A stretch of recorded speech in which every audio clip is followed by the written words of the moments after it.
சிறகடிக்க ஆசை சீரியலில் டுடே எபிசோடில் நம்ம மீனா இருந்துட்டு ரொம்பவே வருத்தத்தில் இருக்காங்க. அதுக்கு அடுத்ததாக சந்திரா இருந்துட்டு நீ பண்ணுறது எதுவுமே கொஞ்சம் கூட சரியில்லை, என்ன ஏதுன்னு விஷயத்த சொன்னால் கூட நம்ம மாப்பிள்ளைக்கிட்ட சொல்லி புரிய வைக்கலாம்.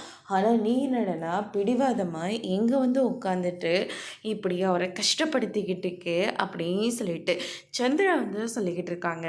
அதுக்கு அடுத்ததாக வந்து பார்த்திங்கன்னா செல்வம் இருந்துட்டு மீனாவை தேடிக்கிட்டு வராங்க. மீனா வர வழியில் முத்துவுக்கு வந்து அடிபட்டுடுச்சுமா அப்படின்ற மாதிரி சொல்லிடுறாங்க. இதை கேட்ட மீனா பயங்கரமாக ஷாக் ஆகுறாங்க.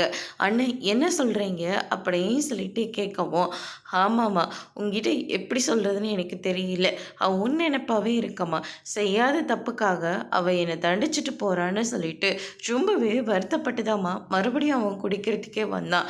ஆனால் திரும்ப வீட்டுக்கு போகும்போது நீ இல்லைன்னு சொன்ன உடனே அந்த வீட்டில் யாருமே அவனை மதிக்கவே இல்லைம்மா, ஒரு வாய் காஃபி கூட யாரும் தரதாவே இல்லை, சாப்பாடு கூட அவன் சரியாக சாப்பிடல, செட்டுக்கு வந்ததுக்கப்புறமா கூட சாப்பிட்றான்னு சொன்னீங்க, ஆனால் அவன் அப்போ கூட சாப்பிடவே இல்லை, உன் நினப்பிலே கார் ஓட்டிகிட்டு வந்தான் பாரு, ஒரு ஆக்சிடெண்ட் ஆகிடுச்சு அப்படின்ற மாதிரி சொல்லிடுறாங்க. இதை கேட்ட உடனே மீனா இருந்துட்டு பயங்கரமாக ஷாக் ஆகுறாங்க. நான் இப்போவே அவரை பார்த்தாகணும், யாரோ செஞ்ச தப்புக்காக நான் தண்டனை அனுபவிச்சிட்ருக்கேன், இப்போ என்னால் அவரும் கஷ்டப்பட்டுட்ருக்காரு அப்படின்னு சொல்லிட்டு மீனா வந்து எல்லா உண்மையும் சொல்ல வராங்க. அதோட இன்னைக்கான ப்ரோமோ முடிச்சிருக்காங்க.